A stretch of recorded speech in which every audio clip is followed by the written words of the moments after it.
Netanyahu अपना दिमाग खो चुके हैं? क्यों अलग थलग पड़े नेतन्याहू पर अब दुनिया के बड़े बड़े देश आरोप लगाने लगे हैं? साउथ अफ्रीका, रूस, चीन, ईरान, यमन, लेबनान के बाद अब दुनिया के एक और देश ने गाजा का साथ दिया है। गाजा पर जिस तरह से नेतन्याहू नरसंहार कर रहा है, उसके बाद एक एक करके उसके साथ देने वाले देश अब उससे अलग होने लगे हैं, फिलिस्तीनियों का साथ देने लगे हैं। और धीरे धीरे ही सही, लेकिन कम से कम अब तो लोगों को नेतन्याहू का नरसंहार दिखने लगा है। उनके अंदर थोड़ी बहुत इंसानियत जागने लगी है।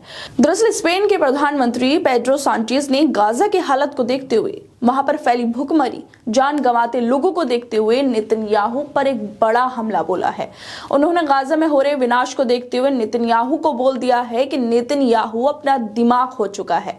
जिस तरह से गाजा की हालत हो गई है, मासूम बच्चों को जानबूझकर मारा जा रहा है, महिलाओं को निशाना बनाया जा रहा है, उसे देखकर तो लगता है कि सीरियसली नेतन्याहू अपना दिमाग खो चुका है। इसके साथ ही पेड्रो सांचेज ने इजराइल और फिलिस्तीन के बीच शांति और सुरक्षा के लिए 2 स्टेट सॉल्यूशन का भी समर्थन किया है। उनका कहना है कि इजराइल और फिलिस्तीन के बीच जंग को खत्म करने के लिए यही एकमात्र तरीका है। गाजा में जल्द से जल्द सीज फायर हो, वहां पर मानवीय सहायता पहुंचाई जाए। दोस्तों, ये देखने वाली बात है कि दुनिया के काफी सारे देश 2 स्टेट सॉल्यूशन की बात कर रहे हैं, फिलिस्तीन को राज्य का दर्जा देने की बात कर रहे हैं, लेकिन नेतन्याहू लगातार इसका विरोध करता रहा है। उसका कहना है कि जंग खत्म होने के बाद भी वो फिलिस्तीनियों को उनकी जमीन वापस नहीं देगा।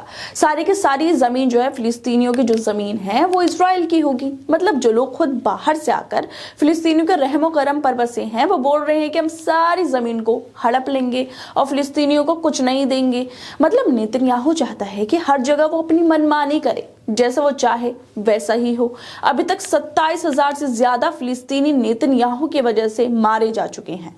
आईसीजे का फैसला आया जिसमें नेतन्याहू से कहा गया था कि उसकी सेना गाजा में नरसंहार बंद करे, लेकिन फिर भी नेतन्याहू पर और उसकी सेना पर आईसीजे के फैसले का कोई भी असर नहीं हुआ। फैसले के बाद भी अभी तक गाजा में हजारों लोगों को नेतन्याहू की सेना ने मारा है, क्योंकि नेतन्याहू की बैकबोन बनकर अमेरिका खड़ा है। इसी वजह से नेतन्याहू को हिम्मत मिल रही है। वो किसी की बातों को सुनने के लिए तैयार नहीं है, क्योंकि वो जानता है कि उस पर कोई भी कार्रवाई नहीं होगी। जब उसने आईसीजे के फैसले को ही नहीं माना तो बाकी किसकी ही सुनेगा। आईसीजे को इस पर सख्ती से काम लेना चाहिए, नेतन्याहू पे कार्रवाई करनी चाहिए। अगर ऐसा नहीं होता है तो दुनिया के बीच, इंसानियत को मारने वाले लोगों के बीच अमेरिका और नेतन्याहू की तरह आईसीजे की भी कोई इज्जत नहीं बचेगी। उसके लोगों के बीच से वो इज्जत खत्म हो जाएगी जो अमेरिका नेतन्याहू की मोहब्बत में गवा चुका है। चाहे अमेरिका इजराइल का साथ क्यों ना दे, लेकिन ईरान और बाकी इंसानियत पर देश फिलिस्तीन के साथ खड़े हैं, लगातार उसको सपोर्ट कर रहे हैं। दोस्तों, इजराइल और फिलिस्तीन की जंग के बीच कम से कम इन पश्चिम देशों की मीडिया की हकीकत तो लोगों के सामने आ गई है। इनकी काली सच्चाई लोगों के सामने आ गई है। ये देश खुद को सुपर पावर कहते हैं, लेकिन असल में नरसंहार का साथ देते हैं। लेकिन अब जिस तरह से साउथ अफ्रीका, रूस, चीन, ईरान, यमन, लेबनान के बाद फ्रांस के प्रधानमंत्री ने गाजा का साथ दिया है, नेतन्याहू को फटकार लगाई है, उसे देखकर लगता है कि नेतन्याहू को बस अमेरिका के सहारे के अलावा सभी इंसानियत को मारने वाले देशों ने नकार दिया है। खैर दोस्तों, आप लोगों को क्या लगता है इस मुद्दे पर? हमें अपनी राय जरूर दें और बाकी तमाम खबरों को देखने के लिए जुड़े रहिए हमारे साथ।